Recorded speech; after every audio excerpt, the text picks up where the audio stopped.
can make a way. Hey, hey, so humble yourselves and pray and guard His Torah. Obey each day. Hallelujah, hallelujah. Hoshiana, Hoshiana. Hallelujah, hallelujah.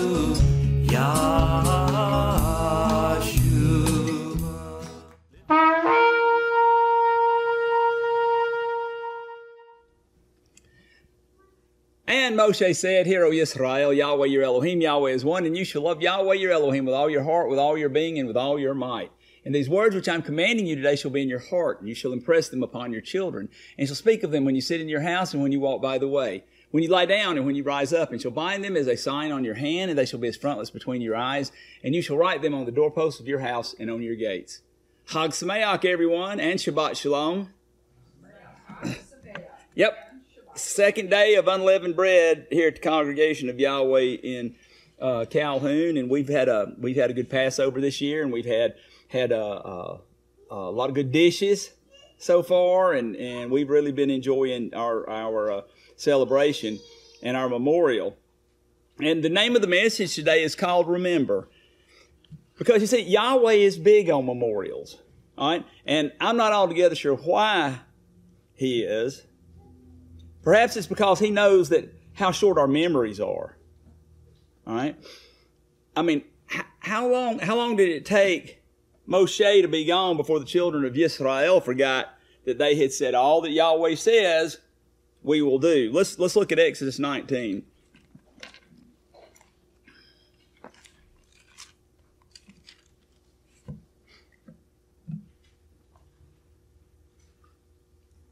I'll be reading from the 1998 ISR edition, and we're going to start reading on page 77.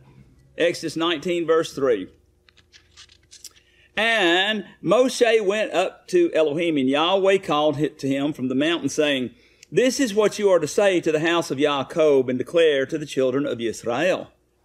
You have seen what I did to the Mitzrites, and how I bore you on eagle's wings, and brought you to myself. And now, if you diligently obey my voice, and shall guard my covenant, then you shall be a treasured possession above all the peoples, for all the earth is mine.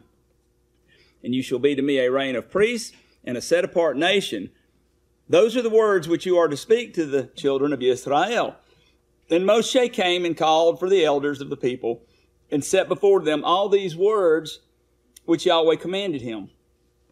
And all the people answered together and said, All that Yahweh has spoken, we shall do. All right? Then the people set themselves apart for 3 days. And then Yahweh tells Moshe what to tell the people in Exodus 20. Starting in verse 1. And Elohim spoke all these words, saying, I am Yahweh your Elohim, who brought you out of the land of Mitzrayim, out of the house of slavery. Now, please note that the very first thing that Yahweh wants to impress upon the children of Israel before giving them even the first command is, I am Yahweh your Elohim, who brought you out of the land of Mitzrayim, out of the house of slavery. Right? Then he starts to give the terms of the covenant and his right rulings. This goes all the way through chapter 23. And then we see in chapter 24, turn over there. We're going to start reading verse 12 on page 82. And Yahweh said to Moshe, Come up to me on the mountain and be there, while I give you tablets of stone and the Torah and the command which I have written to teach them. And Moshe arose with his assistant, YHWH, and Moshe went up to the mountain of Elohim. And he said to the elders, Wait here for us until we come back to you, and see what Aharon and Hur are with you. And see, Aharon and Hur are with you. Whoever has matters, let him go to them. And Moshe went up into the mountain, and a cloud covered the mountain, and the esteem of Yahweh dwelt on Mount Sinai, and the cloud covered it for 6 days. And on the 7th day, he called to Moshe out of the midst of the cloud. And the appearance of the esteem of Yahweh was like a consuming fire on top of the mountain before the eyes of the children of Israel. And Moshe went into the midst of the cloud and went up into the mountain. And it came to be that Moshe was on the mountain 40 days and 40 nights. So Moshe goes up to the mountain to get all the instructions of Yahweh. And he's gone for a little over a month. A little over a month. I suspect what happens next took more than just a couple of hours and was likely a several-day project. But let's look at Exodus 32. Shemot 32, starting in verse 1. And when the people saw that Moshe was so long in coming down from the mountain, the people gathered together to Aharon and asked and said to him, Arise, make us mighty ones who go before us. For this Moshe, the man who brought us up out of the land of Mitzrayim, we do not know what has become of him. And Aharon said to them, Take off the golden earrings which are in the ears of your wives, your sons, and your daughters, and bring them to me.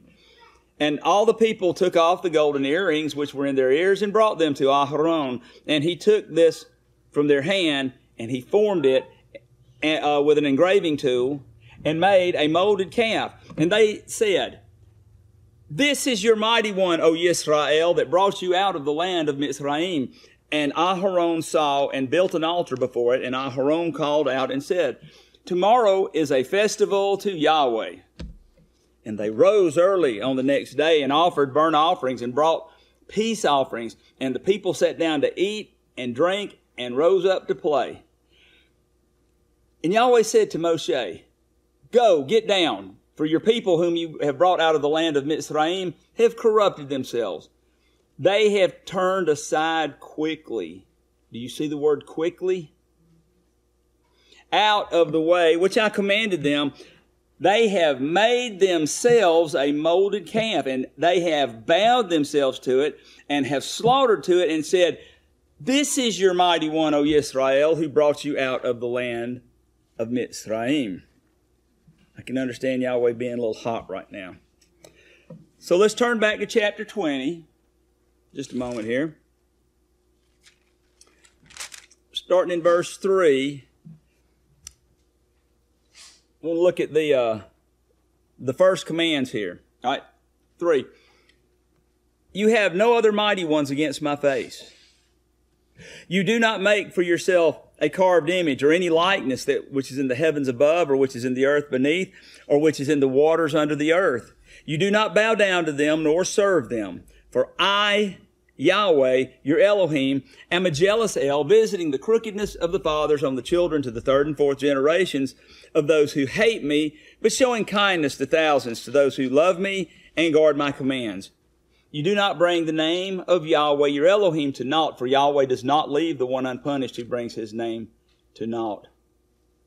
Have you ever noticed that when these folks who said all that Yahweh has spoken we shall do, when they forgot to do what he said, they transgressed the very first, and not just 2, but 3 commands that Yahweh gave. All right? The first 3 things. They made a molded mighty one. They bowed down before it. And what was the 3rd transgression? They brought the name of Yahweh to naught by ascribing the name of Yahweh to this abomination which they had made. I also want you to pay attention to what they said about the calf. Back to 32. In verse 4. And he took this from their hands, and he formed it with an engraving tool, and made a molded calf. And they said, This is your mighty one, O Yisrael, that brought you out of the land of Mitzrayim. Do you see that? All right. They even forsook the very thing that Yahweh said before giving any of his commands, which was, I am Yahweh, your Elohim, who brought you out of the land of Mitzrayim, out of the house of slavery. And Aharon saw, verse 5, and built an altar before it, and Aharon called out and said, Tomorrow is a festival to Yahweh. All 3 of these offenses carry the death penalty, folks. And they are doing all only 3 months after coming out of Mitzrayim, 1 month without Moshe. Is it not a shame how quickly we forget? Who could blame him if he just blotted us all out? Nobody, because there wouldn't be anybody left. We need reminders, and Yahweh knows that. Yahweh is a compassionate and loving Elohim, and He gives us reminders. Remember, unrighteousness is a contaminant to the righteousness, and it cannot be allowed within Yahweh's realm. Right? It's not Yahweh's desire that any should perish. So He gives us reminders. Sometimes these reminders are in the form of something physical. Circumcision is certainly a physical reminder. And by the way, if there are any of you men that are not circumcised, do not come to Passover. I'll be glad to talk to you about it, but it is a transgression against the Torah for you to participate wherever you might go. All right? It does not mean that you're bad. It means that you're not circumcised in the flesh. All right? And that is a requirement for coming near the Passover. If you're not circumcised and come near anyway, it is a transgression against the Torah and is therefore is not only sin, but intentional sin. Right? But circumcision is a physical reminder. Another physical reminder is the tzitzit that Yahweh's people are commanded to wear. So, where did the tzitzit come from? Well, the fourth command starts with the word, you remember what it starts with? Remember. That'd be a good name for a message. Remember the Sabbath day to set it apart.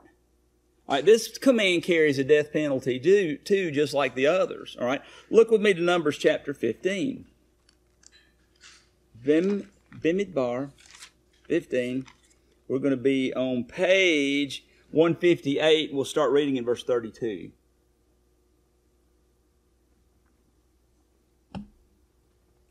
Numbers 15, verse 32. And while the children of Israel were in the wilderness, they found a man gathering sticks on the Sabbath day. And those who found him gathering sticks brought him to Moshe and to Aharon and to all the congregation, and they put him under guard because it had not been declared what should be done to him. And Yahweh said to Moshe, the man shall certainly be put to death, all the congregation stoning him with stones outside the camp. And the congregation brought him outside the camp and stoned him with stones as Yahweh commanded Moshe, and he died. And Yahweh spoke to Moshe, saying, speak to the children of Israel, and you shall say to them to make tzitziot on the corners of their garments. These things right here.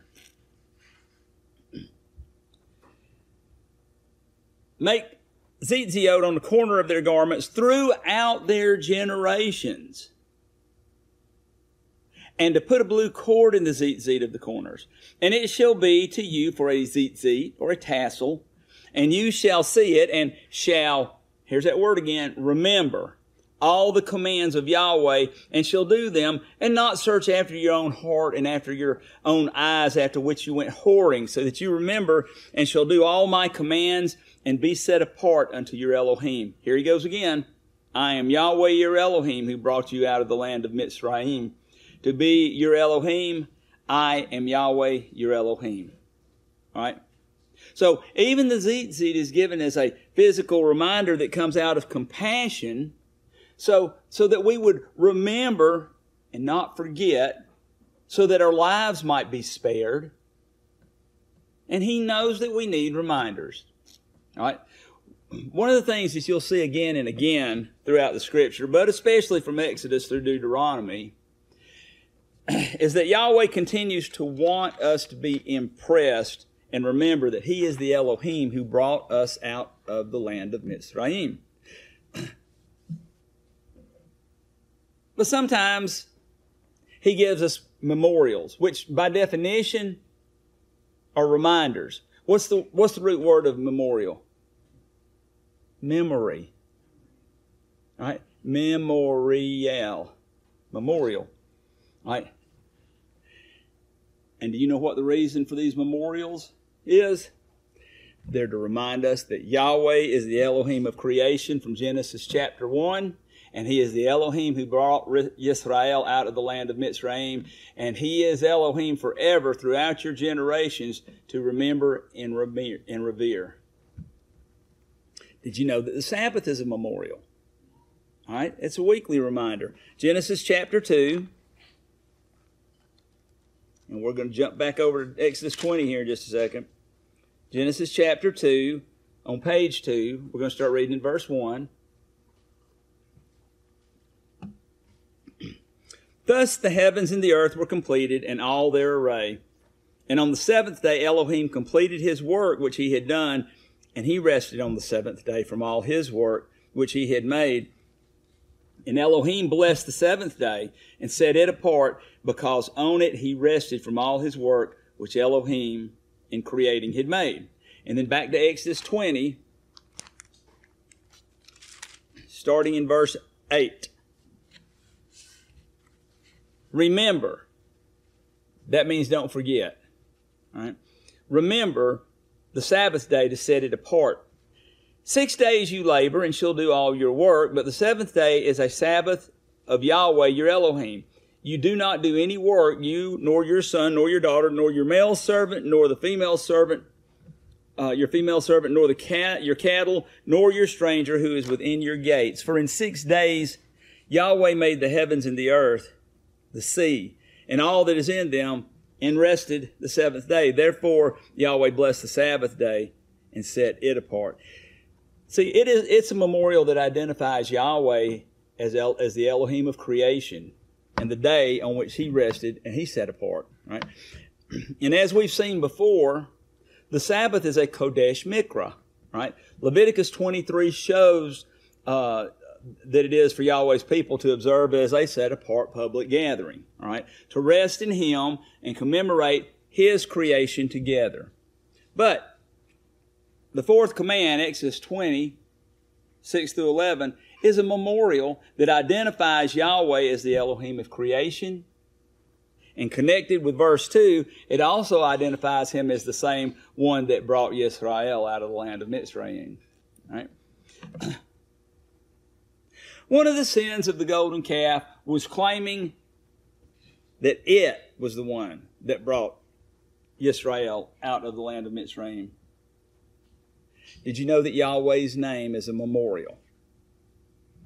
Let's look at Exodus 3. We're going to start reading verse 13. Page 59. And Moshe said to Elohim, See, when I come to the children of Yisrael and say to them, The Elohim of your fathers has sent me to you. And they say to me, What is His name? What shall I say to them? And Elohim said to Moshe, I am that which I am. And He said, Thus you shall say to the children of Yisrael, I am has sent me to you. And Elohim said further to Moshe, Thus you are to say to the children of Yisrael, Yahweh, Elohim of your fathers, the Elohim of Abraham, the Elohim of Yitzchak, and the Elohim of Yaakov, has sent me to you. This is my name forever, and this is my what? Remembrance to all generations.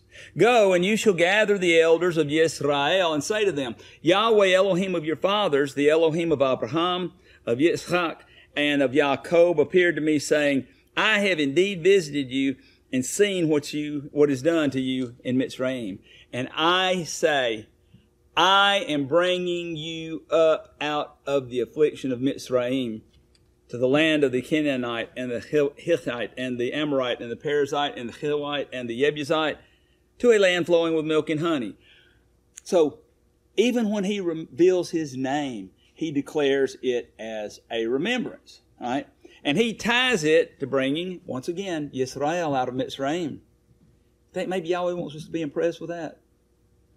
Yahweh gives us 3 annual festivals, which we're to attend, where all of our males are to appear before Yahweh. All right, Exodus 23.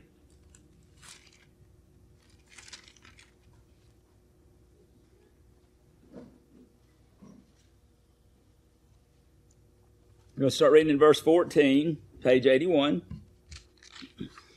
3 times in the year you are to observe a festival to me. Guard the festival of unleavened bread. 7 days you eat unleavened bread, as I commanded you at the time appointed in the month of Abib. For in it you came out of Mitzrayim, and do not appear before me empty-handed. And the festival of the harvest, the first fruit of all your labors, which you have sown in the field, and the festival of the ingathering at the outgoing of the year, when you have gathered in the fruit of your labors from the field. And for any new people that may be joining us, the festival of the ingathering is the same as the festival of booths, or the Feast of Tabernacles. Verse 17, 3 times in the year all your males are to appear before the Master Yahweh. Now let's look at another witness here. Deuteronomy 16.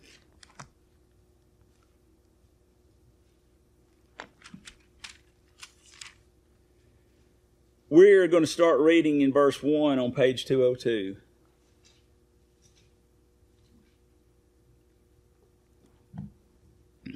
Deuteronomy 16:1. Guard the month of Abib and perform the Passover to Yahweh your Elohim. For in the month of Abib, Yahweh your Elohim brought you out of Mitzrayim by night. And you shall slaughter the Passover to Yahweh your Elohim from the flock and the herd in the place where Yahweh chooses to put his name there. Eat no unleavened bread with it. For 7 days you eat unleavened bread with it, bread of affliction, because you came out of the land of Mitzrayim in haste, so that you remember the days in which you came out of the land of Mitzrayim, all the days of your life. All the days of your life. And no leaven should be seen with you in all your border for 7 days. Neither should any of the meat which you slaughter in the evening on the first day stay all night until morning.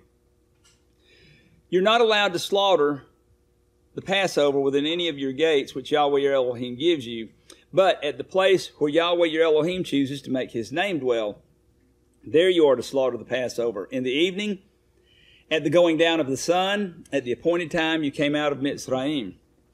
And you shall roast it and eat it in the place which Yahweh your Elohim chooses, and in the morning you shall turn and go to your tents. 6 days you eat unleavened bread, and on the 7th day there is a closing festival to Yahweh your Elohim. You do no work. Count 7 weeks for yourself. Begin to count 7 weeks from the time you begin to put the sickle to the grain, and you shall perform the festival of weeks to Yahweh your Elohim, according to the voluntary offering from your hand, which you give as Yahweh your Elohim blesses you. And you shall rejoice before Yahweh your Elohim, you and your son and your daughter and your male servant and your female servant and the Levite who is within your gates, and the stranger and the fatherless and the widow who are in your midst, at the place where Yahweh your Elohim chooses to make his name dwell. And you shall what? Remember that you were a slave in Mitzrayim, and you shall guard and do these laws. Perform the festival of booths for 7 days after the ingathering from the threshing floor, from your wine presses. And you shall rejoice in your festival, you and your son and your daughter and your male servant and your female servant and the Levite and the stranger and the fatherless and the widow who are within your gates. For 7 days you shall observe a festival to Yahweh your Elohim in the place which Yahweh chooses, because Yahweh your Elohim does bless you in all your increase, in all the work of your hands, and you shall be only rejoicing. And just so we tie this together, in Leviticus 23, where Yahweh is giving the appointed times concerning the festival of booths, look here for just a moment at Leviticus 23, YHWH 23, page 129, 130. We're going to start reading in verse 42. Dwell in booths for 7 days, all who are native Israelites. Dwell in booths, so that your generations know, which means to be reminded, that I made the children of Israel dwell in booths when I brought them out of the land of Mitzrayim. I am Yahweh your Elohim. So, we see that when it comes to his appointed times, He really wants us to remember that we were slaves in Mitzrayim and that our freedom from that has been done because of His mighty hand. Amen? All right? But there's something else that Yahweh wants us to be impressed with. You see, He could have simply set Yisrael free from Mitzrayim and delivered them into the land of Canaan and simply left it there. You're on your own. Do what you want to. But He did not. Yahweh wanted to dwell in the midst of the children of Yisrael and live among His people. A very great deal of attention was given to every detail of the dwelling place of Yahweh when Moshe went up on the mountain to get the tablets of witness and the right rulings of Yahweh. All right? We're not going to get into all those details today. But this is what He said to Moshe, Exodus 29.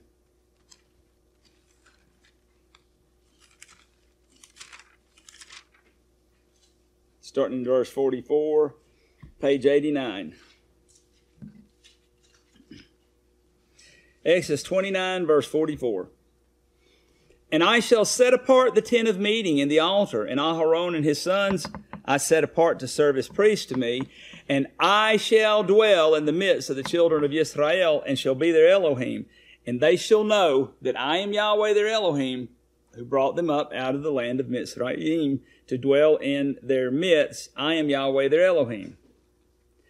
See, the tabernacle was even a physical reminder that Yahweh, the Elohim who brought them out of Mitzrayim, was dwelling in their midst.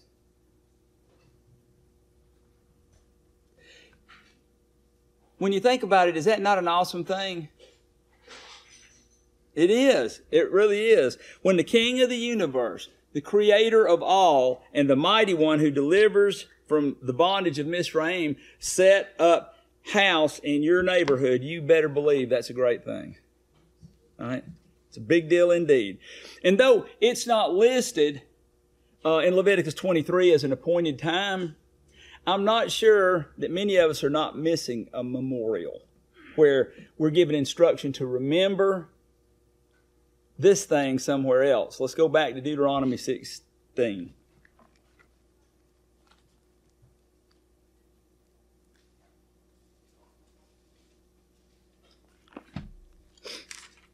We're going to be on page 202.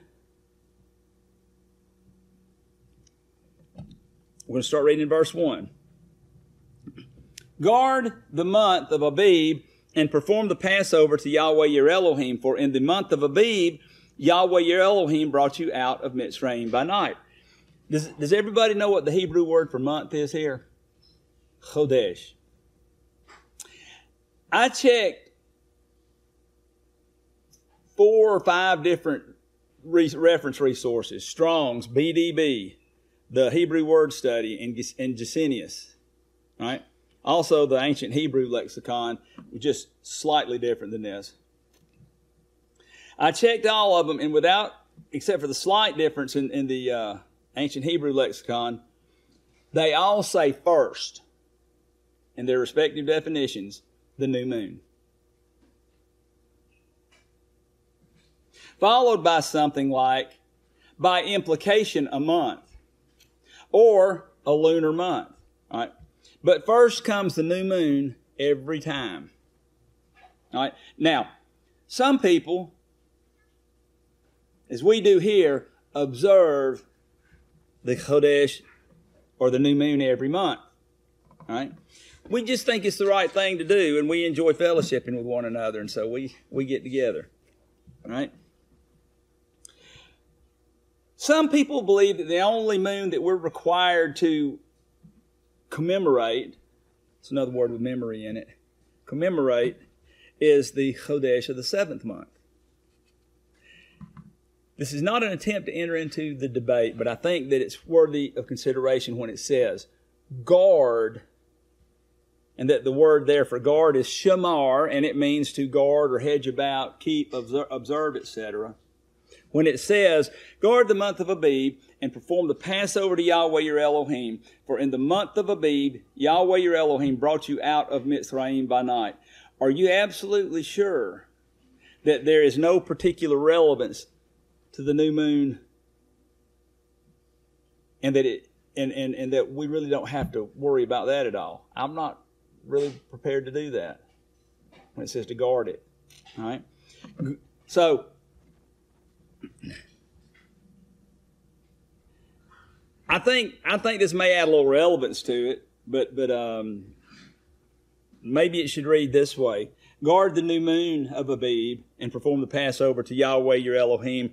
For in the month of Abib, Yahweh your Elohim brought you out of Mitzrayim by night. Right? The reason I ask this is because in the first month of Abib, after Yisrael came out of Mitzrayim, starting with the first day of the month, this month was celebrated in a very spectacular and protracted way. All right? And Yahweh took a very personal part in it. Let's take a look. Exodus chapter 40.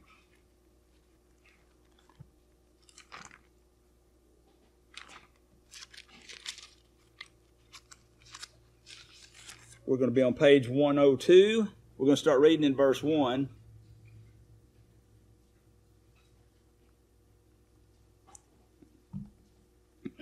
Exodus 40, verse 1. And Yahweh spoke to Moshe, saying, on the first day of the first month, you are to raise up the dwelling place of the tent of meeting. See that? Right off the bat. On the first day of the first month, you are to raise up the dwelling place of the tent of meeting. This thing they've been working on for so long. And shall put in it the ark of the witness, and screen the ark with the veil. And you shall bring in the table, and arrange what belongs on it, and bring in the lampstand, and light its lamps. And you shall set the altar of gold for the incense before the ark of the witness, and put up the covering of the door to the dwelling place. And you shall set the altar of the burnt offering before the door of the dwelling place of the tent of meeting, and shall set the basin between the tent of meeting and the altar, and shall put water therein. And you shall set up the courtyard all around, and shall place the covering of the courtyard gate, and shall take the anointing oil and anoint the dwelling place and all that is in it, and shall set it and all its utensils apart, and it shall be set apart.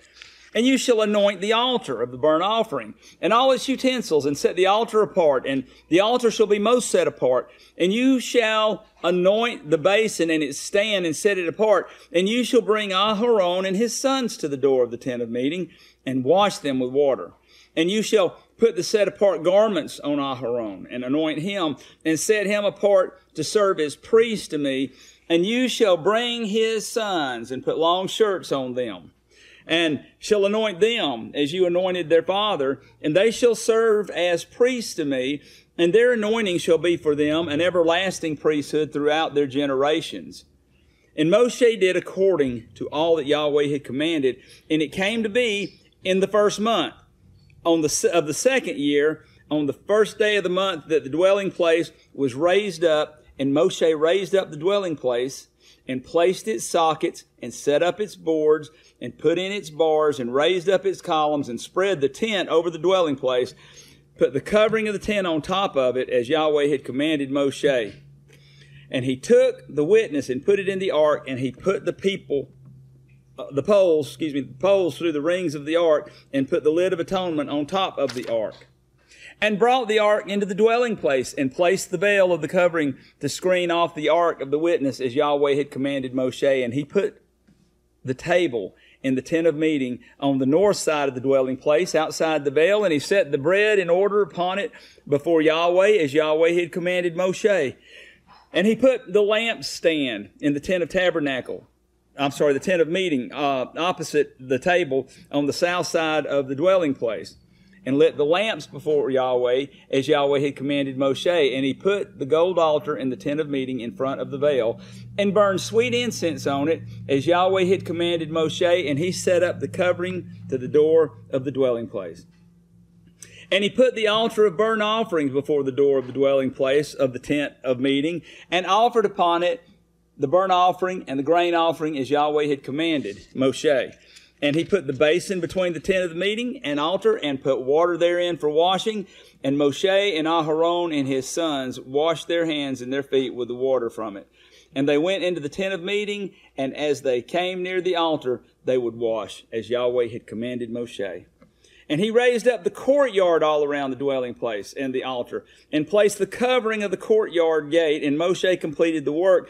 And the cloud covered the tent of meeting, and the esteem of Yahweh filled the dwelling place. And Moshe was not able to come into the tent of meeting, because the cloud dwelt on it, and the esteem of Yahweh filled the dwelling place.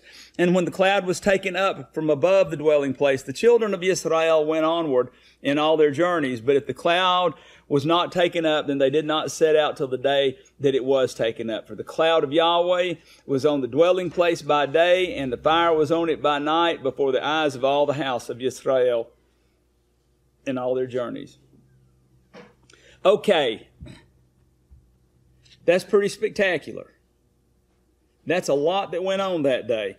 That all started on the Chodesh, or new moon, of Abib in the second year. The first time Passover would be observed is, guess what? A memorial. Also, the priesthood was ordained for this event. But I want to look at something else that started happening the next day. Okay, the next day. Numbers chapter 7.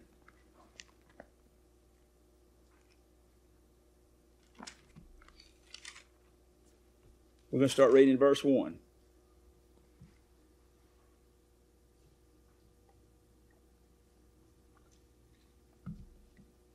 Page 46. Number 7, verse 1. And it came to be, when Moshe finished setting up the dwelling place, that he anointed it and set it apart, and all its furnishings, as well as the altar and all its utensils. Thus he anointed them and set them apart. And the leaders of Israel, heads of their fathers' houses, who were the leaders of the tribes and over the ones registered, drew near, and they brought their offering before Yahweh, 6 covered wagons and 12 cattle, a wagon for every 2 of the leaders, and for each one a bull. And they brought them near before the dwelling place, and Yahweh spoke to Moshe, saying, accept these from them, and they shall be used in doing the service of the tent of meeting, and you shall give them to the Levites, each one according to his service.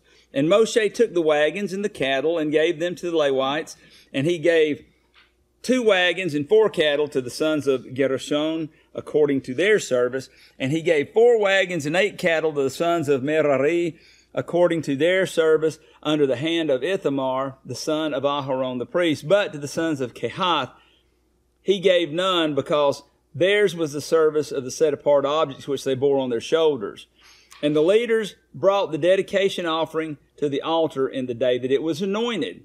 So the leaders brought their offering before the altar. And Yahweh said to Moshe, let them bring their offering 1 liter each day for the dedication of the altar.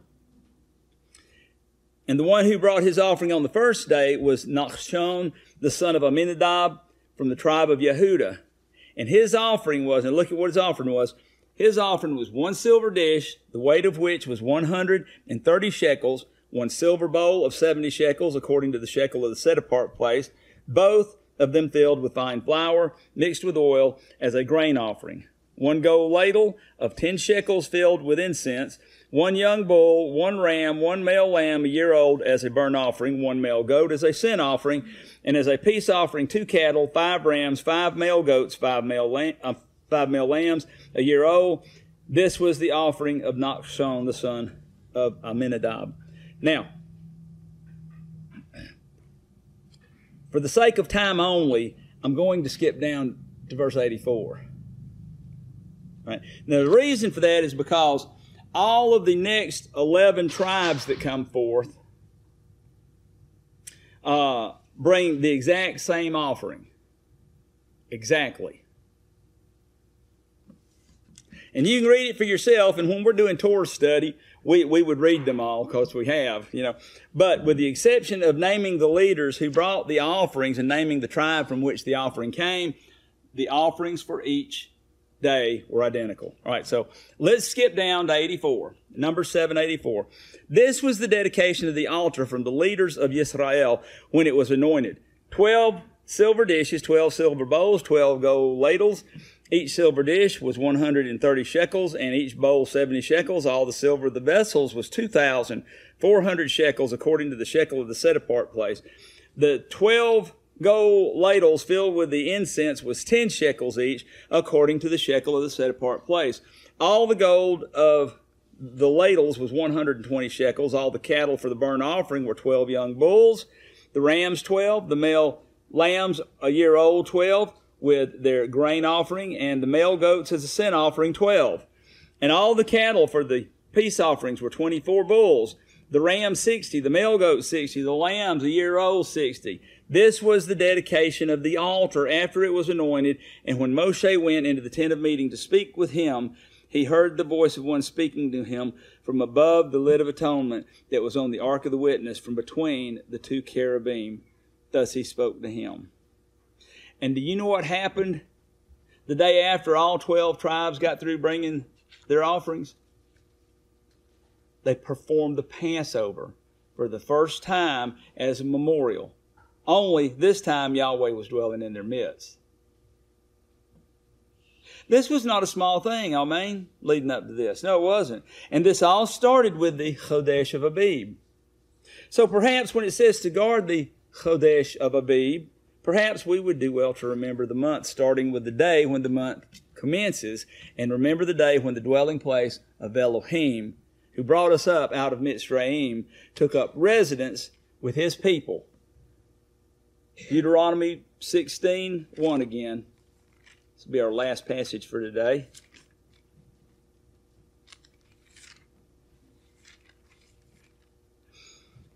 Page 202, starting with verse 1. Guard the Chodesh of Abib and perform the Passover to Yahweh your Elohim. For in the month of Abib, Yahweh your Elohim brought you out of Mitzrayim by night, and you shall slaughter the Passover to Yahweh your Elohim from the flock and the herd in the place where Yahweh chooses to put his name. Eat no leavened bread with it. For 7 days you eat unleavened bread with it. Bread of affliction, because you came out of the land of Mitzrayim in haste, so that you what? So that you what?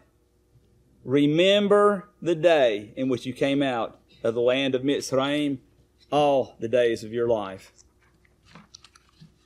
Remember. Yevarekeka Yahweh ba'ish mareka ya'er Yahweh panavaleka bikuneka yasa Yahweh panavaleka biasim lakha shalom. Yahweh bless you and guard you. Yahweh make his face to shine upon you and show favor to you. Yahweh lift up his face upon you and give you his complete contentment. Hey, hey, and he can make a way. Hey, hey, so humble yourselves and pray and guard his Torah. Obey each day, hallelujah.